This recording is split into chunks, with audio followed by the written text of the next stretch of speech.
13 তারিখে জনাব দিল হাসান সাইদি সাহেব বঙ্গবন্ধু শেখ মুজিব মেডিকেল বিশ্ববিদ্যালয়ের হৃদরোগ বিভাগে আমাদের বিভাগের চেয়ারম্যান চৌধুরী মেশকাত আহমেদের তত্ত্বাবধানে চিকিৎসাধীন অবস্থায় গতকাল 14 তারিখে রাত 8:40 মৃত্যুবরণ করেন।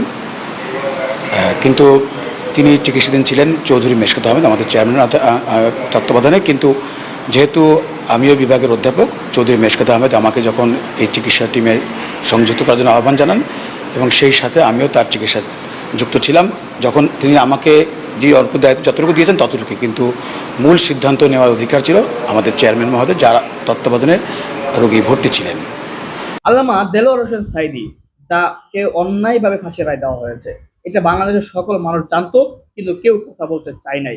অবশেষে এটি প্রমাণ হলো তাকে অন্যায়ভাবে ফাঁসির রায় দেওয়া হয়েছে, অন্যায়ভাবে 16 বছর তাকে জেলখানায় রাখা হয়েছে এবং তাকে অসুস্থতার অবস্থায় হসপিটালে রাখা হয়েছিল। হসপিটালে তিনি মারা গিয়েছেন, সেখানেও রয়েছে নানা সন্দেহ।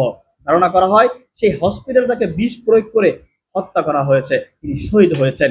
দর্শক, আল্লামা সাইদির বিরুদ্ধে যে অত্যাচার করা হয়েছে, তার উপরে নির্যাতন করা হয়েছে, তাকে তিনি যার বিরুদ্ধে তিনি সাক্ষী দিয়েছিলেন সুখরঞ্জন বালি, সেই সুখরঞ্জন বালি সবকিছু স্বীকার করেছেন। আমরা দেখবো সুখরঞ্জন বালি কি বলেছেন, পাশাপাশি আল্লামা সাইদির উপর এই অত্যাচার নিয়ে একটি আলোচনা শুনবো। চৌধুরী মেশকাত আহমেদের তত্ত্বাবধানে চিকিৎসাধীন অবস্থায় গতকাল 14 তারিখে রাত 8:40 মৃত্যুবরণ করেন। কিন্তু তিনি চিকিৎসাধীন ছিলেন চৌধুরী মেশকাত আহমেদ আমাদের চেয়ারম্যান তত্ত্বাবধানে। কিন্তু যেহেতু আমিও বিভাগের অধ্যাপক, চৌধুরী মেশকাত আহমেদ আমাকে যখন এই চিকিৎসা টিমে সংযুক্ত করার জন্য আহ্বান জানান এবং সেই সাথে আমিও তার চিকিৎসা যুক্ত ছিলাম। যখন তিনি আমাকে যে অল্প দায়িত্ব যতটুকু দিয়েছেন ততটুকু, কিন্তু মূল সিদ্ধান্ত নেওয়ার অধিকার ছিল আমাদের চেয়ারম্যান মহোদয়, যারা তত্ত্বাবধানে রোগী ভর্তি ছিলেন। কিন্তু যেহেতু আমরা যে কোনো রোগী যখন আমাদের চিকিৎসাধীন থাকেন, সেটি ধর্ম, বর্ণ, গোত্র সব নির্বিশেষে আমরা চিকিৎসা পেশার মহান আদর্শ সবসময় রাখি এবং কখনই রোগীর ক্ষতি হবে এরকম কোনো বিষয় কখনই আমাদের মাথার ভিতরে মুহূর্তের জন্য কখনো কাজ করে না। তো আমরাও কিন্তু জনাব সাইদির চিকিৎসায় আমরা সর্বাত্মক সহযোগিতা করেছি। তারপরেও আজ সারাদিন ব্যাপী বিভিন্ন প্রোপাগান্ডার মাধ্যমে আমার ফেসবুকে, মেসেঞ্জারে এবং আরও নানাভাবে আমি হুমকি পাচ্ছি, জীবনের হুমকি। সেটি প্রায় 50-এর অধিক হুমকি পাওয়ার পর নিরাপত্তার জন্য আমার এবং আমার পরিবারের নিরাপত্তার জন্য আমি থানায় জিডি করতে এসেছি। আমি মাননীয় স্বরাষ্ট্রমন্ত্রীর সাথে যোগাযোগ করেছি, দেখা করেছি, তার পরামর্শেই জিডি করেছেন। তিনি বলেছেন জিডি করে এবং যাতে আমাদের নিরাপত্তা এবং আমাদের যে সত্যিকারের যে বিষয়টি সেটি মানুষের কাছে তুলে ধরতে, যে চিকিৎসা পেশার যে মহান দায়িত্ব সেটি আমরা অর্পিত তার দায়িত্ব পালন করেছি এবং সেই সাথে তার কাছে আমি যেহেতু নিরাপত্তা চেয়েছি আমার জীবন নিরাপত্তার জন্য এবং তার সাথে আমার পরিবারের নিরাপত্তা, সেই বিষয়টি তিনি দেখবেন বলে আমাদেরকে জানিয়েছেন। তারা বলতে চাচ্ছেন যে আসলে ছড়াচ্ছে যে তাদেরকে তার আসলে কি যে আপনারা যে ইতিমধ্যে জেনেছেন যে তার ইতিমধ্যে প্রায় ডায়াবেটিস, উচ্চ রক্তচাপ এবং প্রায় 50 বছর যাবত এবং ফার্স্ট স্টেন্ডিং তার করা ছিল। বলা হচ্ছে যে তাকে প্রাইমারি পিসিআই করলে, যেটি প্রথম রাতে এসেছিল, হয়তো তার হার্টের অ্যাটাক, যেটি প্রাইমারি পিসিআই অর্থাৎ সঙ্গে সঙ্গে অ্যাঞ্জিওগ্রাম যদি করা যেত তাহলে হয়তো তাকে বাঁচানো যেত। কিন্তু আসলে সবগুলো সিদ্ধান্ত নির্ভর করছে আমার চেয়ারম্যান, যার তত্ত্বাবধানে রোগী ভর্তি হয়। তিনি আমাকে ডেকেছিলেন প্রাইমারি পিসিআই করবার জন্য। আবার যখন আমরা রোগীর অবস্থা বুঝে যে কথা বলছিলাম, তিনি যখন বললেন যে না, এখন প্রাইমারি পিসিআই করার প্রয়োজন নেই, তখন আর করা হয়নি। কিন্তু বিষয়টি কিন্তু সব কিছু নির্ভর করে আমাদের মেডিকেল যে টিম এবং তার তত্ত্বাবধানের মূল দায়িত্ব ছিলেন আমাদের চেয়ারম্যান সাহেব এবং তার পরামর্শেই আমরা, কিন্তু যেহেতু কাজটি আমার করা কথা ছিল, কিন্তু যখন দেখা গেল যে না, এটি বর্তমানে সেই পরিস্থিতি নেই, তখন আমরা করা হয়নি। আবার যখন গতকাল রাত্রে আবার মুমূর্ষ অবস্থা হঠাৎ করে খারাপ হয়ে যায়, তখন আবার তিনি আমাকে, আমার যারা জুনিয়র ডাক্তার ছিলেন, আমার চেয়ারম্যানের নির্দেশে বললো যে আমার একটু আসেন, আমিও আসতেছি। তখন আমরা যখন যাই সেই রাতে, আর তখন যাওয়ার পরে আমরা তার জন্য যা যা করা দরকার, সেই চিকিৎসা পেশার যা যা করা দরকার সব কিছু করেছি, সেভাবেই আমরা জানিয়েছিলাম। কিন্তু তারপরে পরিবারের সাথেও আমাদের সবসময় কথা হয়েছে।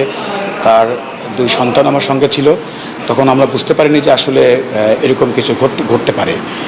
কিন্তু পরবর্তীতে আজকে সকাল থেকে দেখি বিভিন্ন রকম হুমকি আসছে, তাই মনে করলাম যে একটু জিডি করা দরকার, সেটি করতে এসেছি। যেহেতু আমাদের সাথে সবসময় সদা পরামর্শ করে তাদের সাথেও আমি করেছি। আমার কাছে একবারও মনে হয়নি যে তারা অসন্তুষ্ট। আমি তার সাথে কথা বলেছি, যখন দরকার একেবারেই বলবো যে যে কোনো রোগী, আমরা কখনো বললাম আবার যে রাজনীতিকে কখনোই আমরা প্রাধান্য দিইনি। একজন মানুষকে আমরা সবসময় যেভাবে চিকিৎসা দিই, একজন রোগীকে সবসময় সেভাবেই চিকিৎসা বিষয়ের মহান আদর্শ সবসময় মাথায় রেখে আমরা চিকিৎসা দিই। এবং তার মধ্যে বললাম যে আমাদের যেহেতু টিম লিডার না, তার পরামর্শ মতোই আমরা যা কিছু করতে হয়। এবং আমাদেরও জুনিয়র কিন্তু অনেক ডাক্তার ছিল এখানে, প্রায় 10-15 জন ডাক্তার তো সবসময় তার পাশে জুনিয়র ডাক্তাররা ছিলই, এবং এর সাথে সিস্টার, আমাদের সেবক সেবিকা, আমাদের কর্মকর্তা কর্মচারী যারা ছিলেন সবাই কিন্তু সবসময় আছেন। সবার তত্ত্বাবধানেই অর্থাৎ সহযোগিতায় কিন্তু কাজটি হয়েছে। এবং সবসময় আমাদের মাননীয় ভাইস চ্যান্সেলর, তাকেও সবসময় অবহিত করতে হয়েছে। সব কিছু মিলে সবাই মিলেই চিকিৎসা করে, কোনো এককভাবে। 2012 কি 13 সাল মে মাসের প্রথম সপ্তাহে গণমাধ্যম কর্মীরা সবাই দাঁড়ায় আছে আদালত প্রাঙ্গণে। সমস্ত ক্যামেরা, সমস্ত চ্যানেলের ইউটিউবার ভাই বোনেরা সবাই, কেন বিচার চলতেছে আল্লামা সাঈদী হুজুরের। আজকে একজন সাক্ষী আসবে, খুব গুরুত্বপূর্ণ সাক্ষী, সুখরঞ্জন বালী, তার অপেক্ষায়। সময় যায়, হঠাৎ করে আদালতের করিডোরে চিৎকার। কে চিৎকার করতেছে? আল্লামা সাঈদী হুজুরের অ্যাডভোকেট তাজুল ইসলাম। উনি চিৎকার করতেছে যে আমার সাক্ষীকে কারা যেন কিডন্যাপ করে নিয়ে গেছে, আদালত প্রাঙ্গণ থেকে কিডন্যাপ করে নিয়ে গেছে। এই সাক্ষীটা এত গুরুত্বপূর্ণ, ওনার কথার উপরই নির্ভর করে আল্লামা সাঈদী হুজুরের জীবন মৃত্যু। এরকম একটা গুরুত্বপূর্ণ সাক্ষী এই সুখরঞ্জন বালী কিন্তু আল্লামা সাঈদী হুজুর যে অঞ্চলের, যে এলাকার, ওই এলাকার মানুষ। ওনার পেশা হচ্ছে কাঠ মিস্ত্রি। এখন না, 71 সালের ঘটনা বলতেছি। ওনারা দুই ভাই কাঠ মিস্ত্রি। সুখরঞ্জন বালী তখন যুবক, তার বড় ভাইয়ের সাথে সে ওই কাঠ মিস্ত্রির কাজটা শিখে বা করে। ওই সময় পাক হানাদার বাহিনীর হাতে পড়ে তার বড় ভাই, এবং তাকে গুলি করে মারে। এবং ওই পাক হানাদার বাহিনীর সঙ্গে ওই টাইমের কোন একজন রাজাকার ছিল জড়িত। ওই রাজাকার ওই ঘটনায় হয়তো উপস্থিত ছিল। এখন এই সুখরঞ্জন বালীকে সরকার পক্ষ, বুঝছেন, ওই যে ফ্যাসিস্ট সরকার এবং তার সাঙ্গপাঙ্গরা ধইরা নিয়ে বুঝাইছে যে তুই বলবি যে তোর ভাইকে সাঈদী হুজুর মারছে, তুই বলবি। সে বলতেছে তোর তো রাজাকার ছিল, আমি দেখি নাই, আমার ভাইকে যারা মারছে তারা তো অন্য লোক। না না, তুই এটা করবি। এই নিয়ে তাকে বুঝাইবার চেষ্টা করছে, টাকার লোভ দিছে, কিন্তু উনি বুঝে নাই। ওনার একটা কথা যে আমি কেন মিথ্যা কথা বলুন। উনি আল্লামা সাঈদী হুজুরকে চিনেন। কিভাবে চিনেন? আল্লামা সাঈদী হুজুর 2 বার এমপি হয়েছে, কিন্তু এই সংসদে গেছে। ওই টাইমে ওনার অঞ্চলে, ওনার এলাকায় বহুত কাজ করছে। এই সুখরঞ্জন বালীর বাড়িতে একবার গেছিল, তখন উনি এমপি হয় নাই। ওই যে কাঠের পোল টোল দিয়া পার হইয়া কষ্ট কইরা গেছিল। এলাকায় তো উনি, বুঝছেন, সেবামূলক কাজ কইরা আসতো আগে থেকে আমাদের আল্লামা সাঈদী হুজুর। ওই হিসাবে সুখরঞ্জন বালীর বাড়িতেও গেছে, আশেপাশে এলাকাতেও গেছে। তখন আল্লামা সাঈদী হুজুর এখানে বলে আসছিল যে আমি যদি সংসদে যাইতে পারি, তোমাদের এখানে আমি ব্রিজ কইরা দেব। ওই কথাটা রাখছে এবং এলাকার অনেক উন্নতি করছে।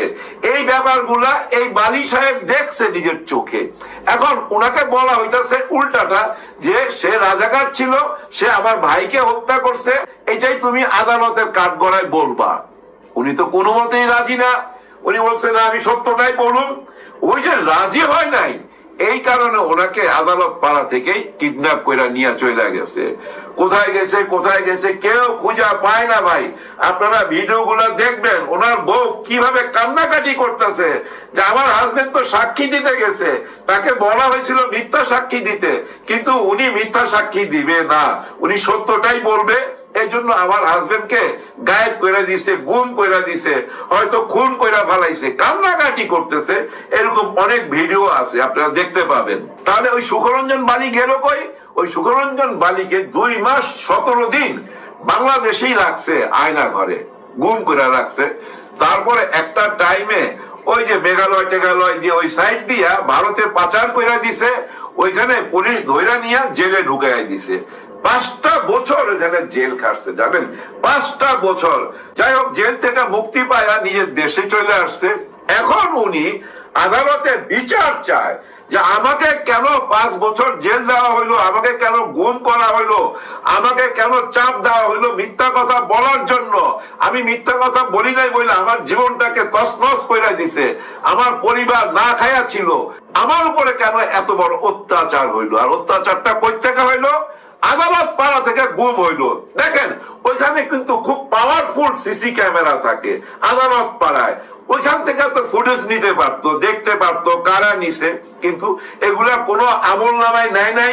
এইসব ব্যাপারগুলা বিচারে আনা হয় নাই। বিচারক এগুলা এড়িয়ে গেছেন, এড়িয়ে যায়া ওনাকে ফাঁসি না দিয়া যাবজ্জীবন জেলে ঢুকাই দিছে, মানে যাবজ্জীবন জেল দিয়ে দিছে। এই সুখরঞ্জন বালিরে যদি রাজি করাইতে পারতো, ওই দিনই ওই ফাঁসির রায় দিয়ে দিত। তার মানে কত বড় অন্যায়, কত বড় অবিচার এই আইন বিভাগে। ওই আমলে, ওই টাইমে কারা উকিল ছিল, কারা বিচারক ছিল, কারা এই কর্মকাণ্ড চালাইছে, সবাইকে আইনের আওতায় আনা উচিত ভাই। এরা কত বড় পাষণ্ড, কত বড় হারামি হইতে পারে যে আইনকে এমন ভাবে ব্যবহার করতেছে যে target killing, just target killing, একে একে একে মারতে হবে। আরে ভাই, তোরা যখন মারবি, ওরা যখন রাজাকার, ওদেরকে পার্লামেন্টে নিলি কেন? ওদেরকে কেন সংসদে নিয়ে ওদের পাশে বৈশা দেশ চালাইলি? চিন্তা করেন। দেখেন, আল্লামা সাইদি হুজুর ওই পার্লামেন্টের দ্বারা যেসব বক্তৃতা দিছে না অন্যায়ের বিরুদ্ধে, ওইগুলো হজম করতে পারে নাই, যার জন্য ভাবছে আরে বাপ রে বাপ, এর তো শেষ করে দিতে হবে, এর বাঁচায় রাখলে ভবিষ্যতে বহুত বড় নেতা হয়ে যাবে জামাতে ইসলামের। হ্যাঁ, উনি বাইচা থাকলে বহুত বড় নেতা হয়ে যাবে, এইটা মাথায় ঢুকছে, ওকে শেষ করে দিতে হবে। আইনকে ব্যবহার কইরা ওকে শেষ করে দিছে ভাই। হ্যাঁ, এই জুলুম অত্যাচার সহ্য করতে না পাইরা চিকিৎসা থাকাকালীন উনি মারা গেছেন, এই দুনিয়া থেকে বিদায় হয়েছে। এবং ওনার এই বিদায়টাকে কেন্দ্র করে একটা গুজব ছড়াইয়া দিছিল, চাঁদের মধ্যে আল্লামা সাইদি হুজুরকে দেখা গেছে। এই গুজবটা ছড়াইয়া দিয়া ওইখানেও কিন্তু একটা কিলিং হয়েছিল, মনে আছে আপনাদের? নিশ্চয় মনে আছে। ওই খুন খারাপি গুলারও আজ পর্যন্ত কোনো বিচার আমরা হইতে দেখলাম না। বুঝতেছি না ভাই, কেমন যেন ব্যাপারটা। একটু আগে দেখলাম সাগর রুমি ওই যে মারা গেছে, আপনারা তো জানেন কিভাবে মারছে না মারছে আমরা জানি না। এই সাগর রুমির হত্যাকাণ্ডের ফাইলটা যে ভাই, এই ফাইলটা পুলিশরা না হইলো আমার মনে হয় দেশ সবার খালি ওপেন করছে আর বন্ধ করছে, আজ পর্যন্ত কোনো বিচার হয় নাই। আজকে দেখলাম ডক্টর ইউনূস স্যার ওনার ছেলে মেঘকে ডাইকে আয় না, ওনার পরিবারে যারা যারা আছে ওনাকে ডাইকে আয় না, পূর্বাচলে 3 কাঠা জমি দিছে। খুবই ভালো কথা, কিন্তু বিচার গেল কই? হ্যাঁ, কে এই পাওয়ারফুল লোক, কে এই সাগর রুমিকে হত্যা করলো? ভাই আপনারা তো জানেন ঘটনাটা। সাগর রুমি ওনারা সাংবাদিক, একজন এটিএন এর সাথে জড়িত, আরেকজন বোধহয় কোন একটা চ্যানেলের সাথে জড়িত, হাজবেন্ড ওয়াইফই সাংবাদিক। ওনাদের কাছে গোপন একটা তথ্য ছিল, যে তথ্যটা ফাঁস করে দিলে ওই আমলের শেখ হাসিনার ভিত বইরা যাইতে পারে। ওই অ্যাঙ্গেল থেকেই কিন্তু এই কিলিংটা হয়েছে। কিন্তু এই খুনটা কারা করলো, কারা জড়িত, আজ পর্যন্ত আমাদের পুলিশ প্রশাসন কেউ বাইর করতে পারলো না। নাকি বাইর হইছে, চাইবা গেছে। আরে ভাই, এখন যে ওনাকে 3 কাঠা সম্পত্তি দিলেন ভালো কথা, কিন্তু ওই যে সাগর রুমি ওনারা যে কবরে, ওনারা ওইখান থেকে কি এটা খুশি হবে? কারণ ওনারা তো ওনাদের বিচার পায় নাই। একটা মানুষ যখন খুন হয় কি যে কষ্টটা হয় জানেন? যে মারে সে তো বুঝে না, কিন্তু যাকে মারে সে তো বুঝে মৃত্যুর সময় কি যন্ত্রণাটা। ওই যন্ত্রণার বিচার তো হইল না। এভাবে অনেক বিচার পড়া রয়েছে, জানি না কবে বিচার হবে। আসিফ নজরুল সাহেব, ভাবছিলাম উনি বিচার বিভাগের টিচার, উনি এই সরকারে আছে, এইসব নিয়ে কথা বলবে।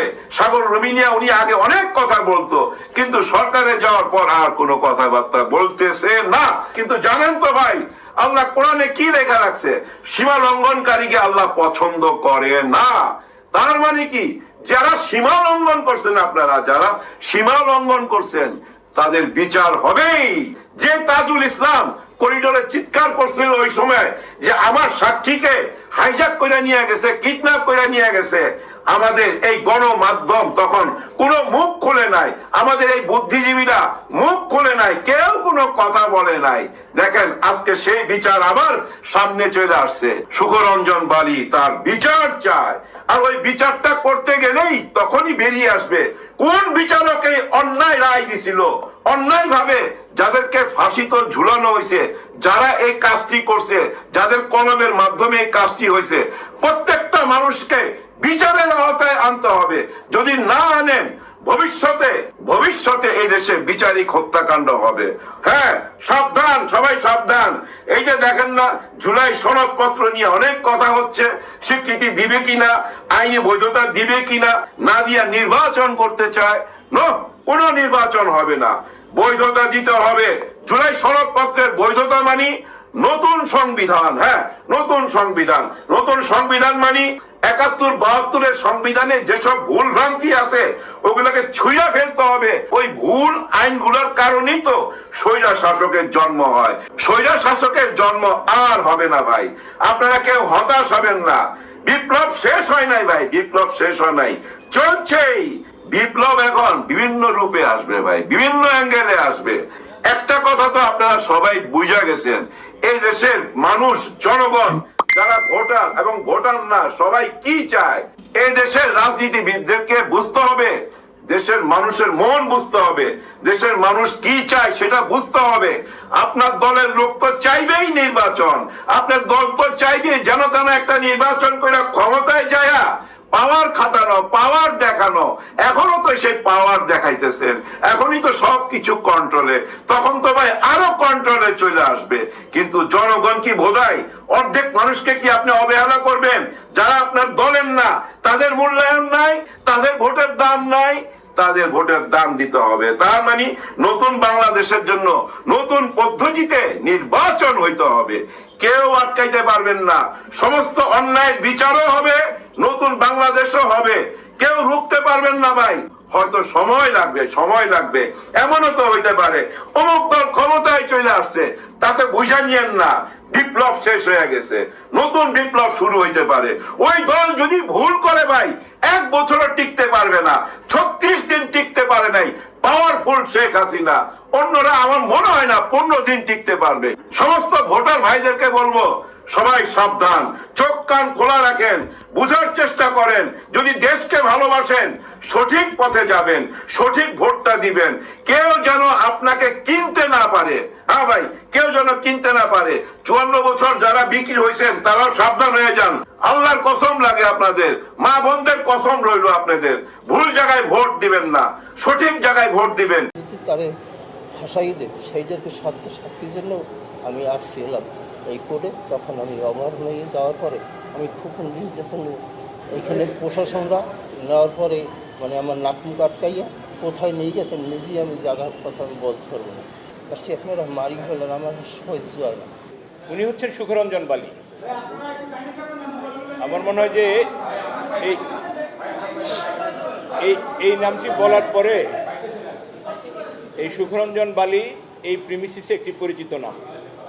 2012 সালে সুখরঞ্জন বালী এই স্পট থেকেই আমি অপহরণ হয়ে গেছি এই জায়গা দিয়ে উনি অপহরণ হয়ে গেছিলেন। উনি আজকে আপনাদের সামনে দাঁড়িয়েছেন। উনি ওনার যে অপহরণের এবং গুমের যে বিষয়টি, সেটি একটি অভিযোগ আকারে উনি আজকে এই ট্রাইব্যুনালে দায়ের করেছেন এবং দায়ের পরবর্তী যে অবস্থান সেটি এখন আপনাদের কাছে বলবেন। আমার পিছনের কথা আমার উঠতে গেলাম নিচে অর্থাৎ পড়বি দাদা, আমি খুব পেলাম, আমি বলতে পারবো না দাদা। শুধু এটুকু বলেন যে আপনাকে কারা ডেকে এনেছিল সাক্ষী দেওয়ার জন্য? প্রথম আমার সাক্ষী ওই পুলিশ, আপনার ভাইয়ের কথা বলুন। আমার ভাই হল বিষয় বালি। 1971 সালে আপনার পাকসেনারা আমার ভাইকে, আর রাজ্জাক আপনার মুসলিম মৌলানা, আর ওই পাকসেনারা আমার ভাইকে হত্যা করছে, রাইফেল বসে গিয়া রাখাইয়া মারছে। আমি বাথরুমে বসে আমার মা আর আমি দেখছি, দেখার পরে আমার ঘর দরজা পড়াই গেছে। তখন আমার ভাই উঠে বসে ছটফট করিয়া আর কি লাফাইতেছে।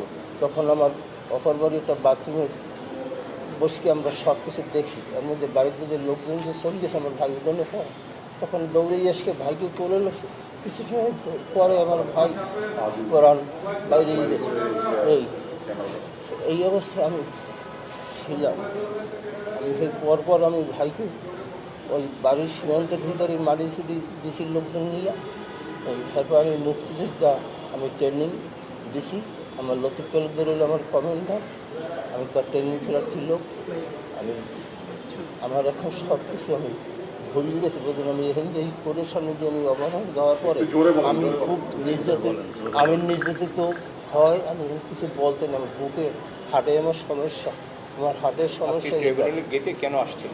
আমি আসসালাম হুজুরের মানে সরকার পক্ষ আমাকে মানছে সাক্ষী, মানার পরে আমি দেখি যে আমার জন্য যদি একটা লোক ভালো মানুষ যদি বাঁচাই যদি রাখে, তাহলে আমি আল্লাহর কাছে পরিষ্কার থাকি।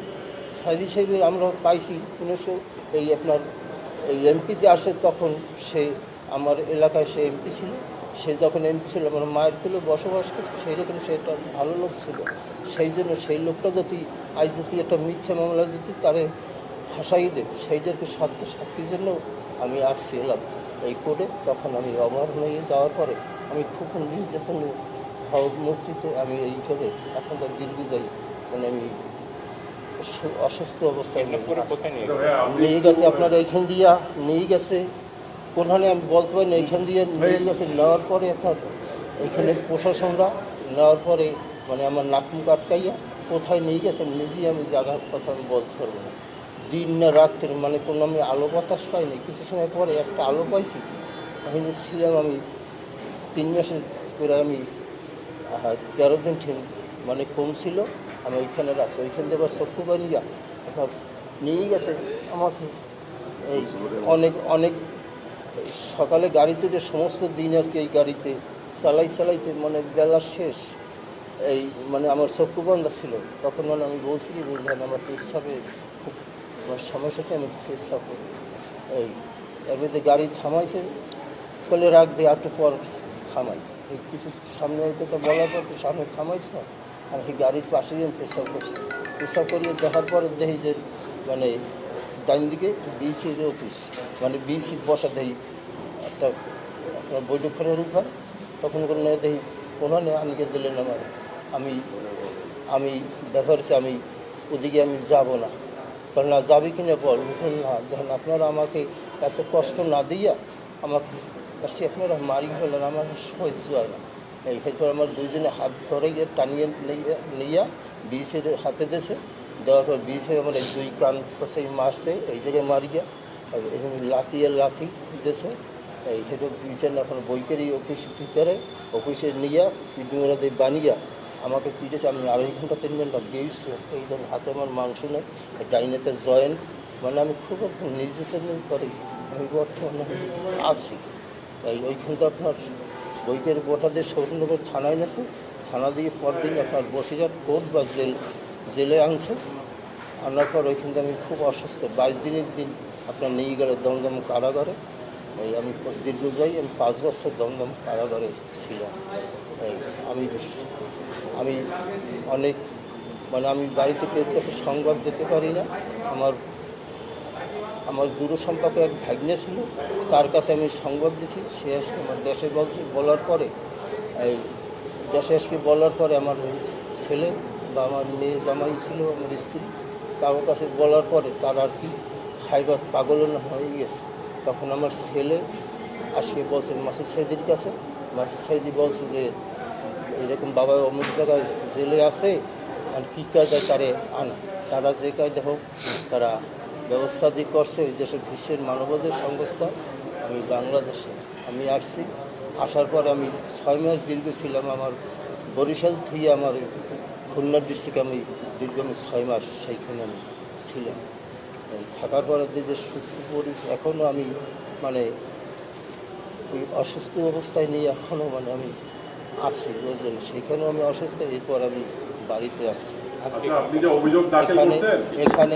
এখানে আসছি আমি সাইদি সাহেবের যে সত্য সাক্ষী নিয়ে আমি একবার এই অভিযোগে মানে আমাকে বন্দি অপহরণ করছে সেই সেই সাক্ষী আমি সত্য সাক্ষী দিতে আমি আসছি। আপনি কার কার বিরুদ্ধে অভিযোগ করলেন? হ্যাঁ? কাকে অভিযোগ করলেন, কার বিরুদ্ধে? আপনি যে অভিযোগটা জমা দিলেন সেখানে আসামি করলেন কাদের, আর কি চান আপনি? আর কি লেখা আছে সবই কাগজের লেখা আছে, বুঝলেন। আমি যেমনি আমি স্মরণ শক্তিটা আমার এখন নাই বর্তমানে। কারোর বিরুদ্ধে অভিযোগ দিয়েছেন আপনি? হয় অভিযোগ তো দেশে প্রশাসন একজন, মানে আরও আমার দেশীয় লোক আছে, রাজ্জাক আপনার আপনার হইলো এই জায়গার যে আমি অভিযোগ যে দিছি, মানে তাদের তো কেউ আমি চিনি না। এই যখন আমি এই জায়গায় বন্দি হয়েছি আমি কেউকে চিনি না, চক্ষু বানিয়ে নিয়ে গেছে কার কথা। অভিযোগ দিয়েছেন কার বিরুদ্ধে? ডিজাইন, এলিগেন্স, বিউটি, সেরা পণ্য সবার জন্য জেভিকো। কার বিরুদ্ধে অভিযোগ দিয়েছেন, কি লেখা আছে সেটাকে আপনি শুনেছেন, পড়িয়েছে নাকি না জানেন না আপনি? হ্যাঁ বলবে, আমি যে আমি আপনি একটু বিস্তারিত বলুন। আমি বলতে পারবো না। বিষয়টা 2012 সালের। আপনি একটু মাঝখানে আসেন। উনি বিশ্বাস চান কি এটা বলা যাচ্ছে? ঘটনাটা 2012 সালের। আপনাদের নিশ্চয়ই মনে আছে, তখন এই ট্রাইব্যুনালে আল্লামা দেলোয়ার হোসেন সাইদির মামলা চলছিল। প্রসিকিউশন পক্ষ এই মোবাইলটা একটু চাপেন না ভাই। আজকের এই সুখরঞ্জন বালিকে তাদের সাক্ষী হিসাবে পিক করেছিল পিরোজপুর থেকে। তাকে দীর্ঘ সময় সেফ জোনে রেখে সাক্ষী দেওয়ার জন্য, আল্লামা দেলোয়ার হোসেন সাইদির বিরুদ্ধে সাক্ষী দেওয়ার জন্য তাকে নানানভাবে প্রেশার ক্রিয়েট করছিল, তাকে হেনস্থা করছিল, তাকে শারীরিকভাবে লাঞ্ছনা করছিল। কিন্তু কোনোভাবেই যেহেতু উনি বলেছেন, আপনারা একটা জিনিস খেয়াল করে নিশ্চয়ই শুনেছেন যে উনি বলেছে যে ওনার ভাইকে যেদিন মেরেছে উনি এবং ওনার মা প্রত্যক্ষ সাক্ষী দেখেছেন।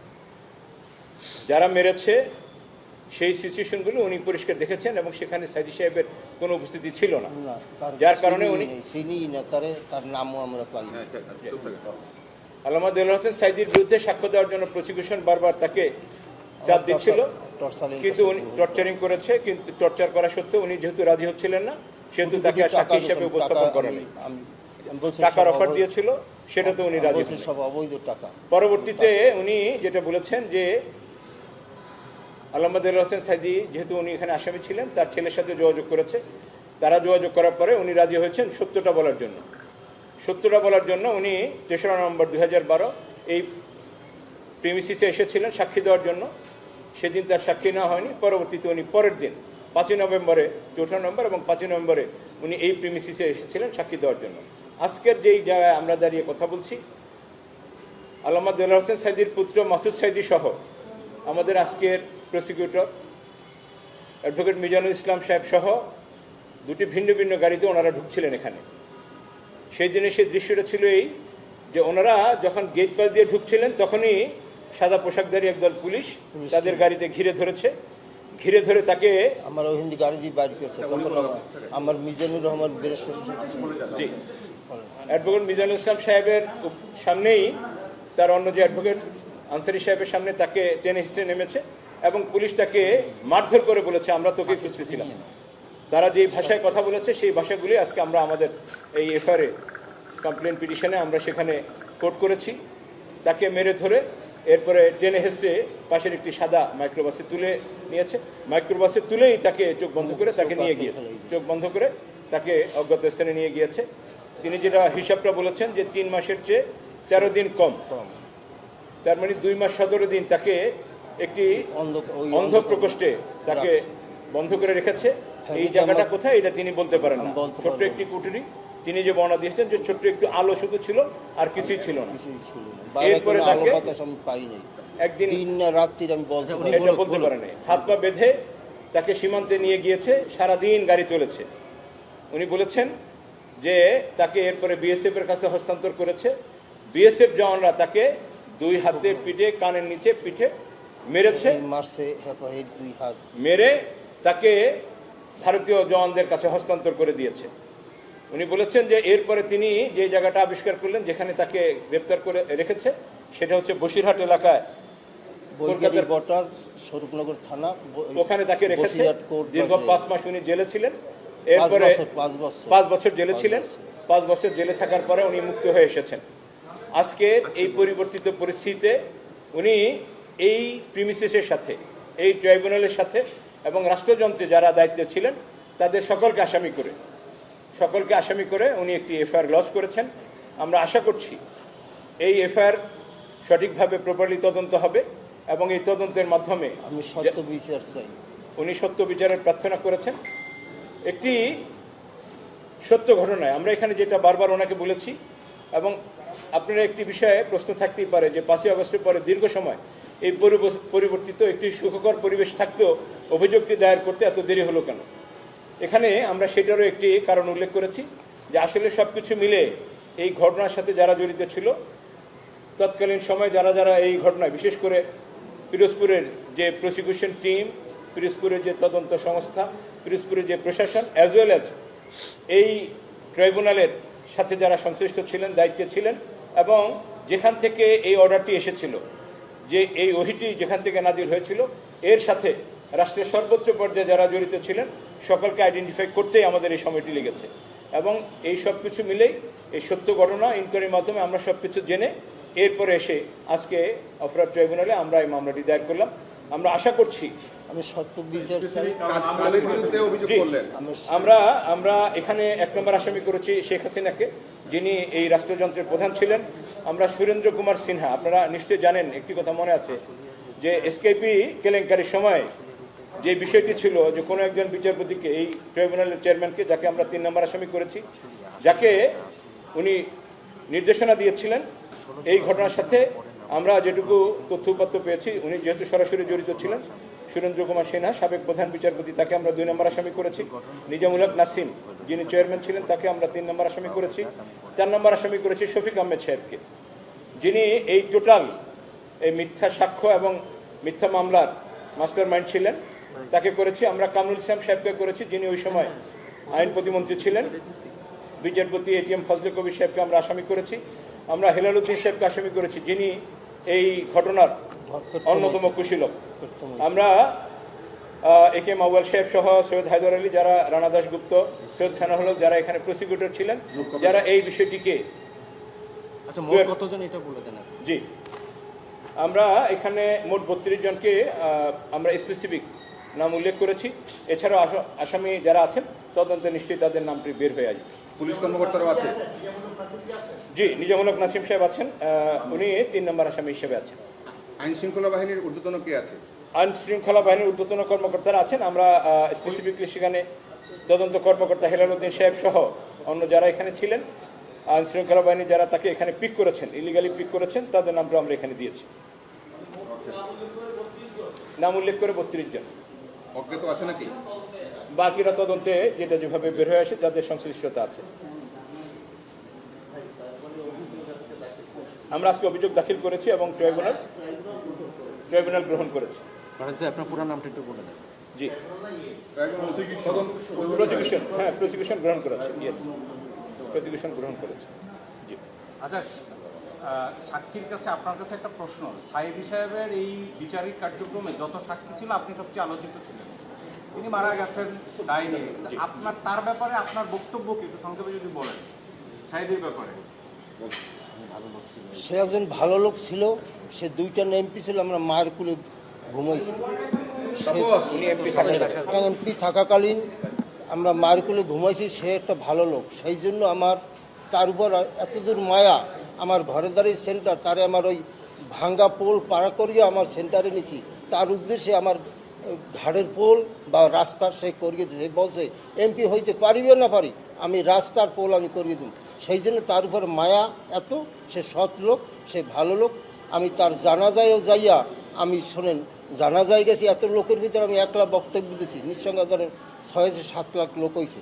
আমি এরপর আমি বাড়িতে থাকতে পারিনি। দর্শক, আলোচনা শুনে বুঝতে পেরেছেন যে আল্লামা দেলোয়ার হোসেন সাঈদীর উপর কি নির্যাতন করা হয়েছে।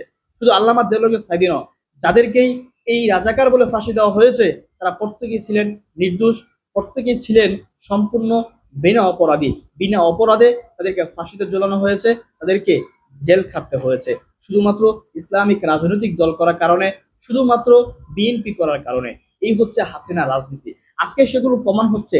আল্লামা সাঈদীর এই যে সাক্ষী সুফরঞ্জন বালি, তিনি ভারতে তাকে গুম করে ফেলা হয়েছিল যখন তিনি বলেছিলেন তিনি সাক্ষী দিতে পারবেন না। আজকে তিনি সেগুলো ফাঁস করছেন। আজ নয়, যেদিন আল্লামা সাঈদী মারা গিয়েছেন সেই দিনই তিনি আল্লামা সাঈদীর সেই বাসভবন পিরিজপুরে গিয়ে তিনি বলেছিলেন আল্লামা সাঈদীর বিরুদ্ধে তাকে যে সাক্ষী দেওয়ানো হয়েছিল সেটা জোর করে দেওয়ানো হয়েছিল।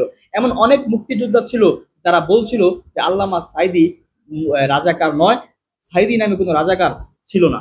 দর্শক, এই হচ্ছে হাসিনা, এই হচ্ছে হাসিনা গত 16 বছর মানুষকে বিচারিক মাধ্যমে হত্যা করেছে।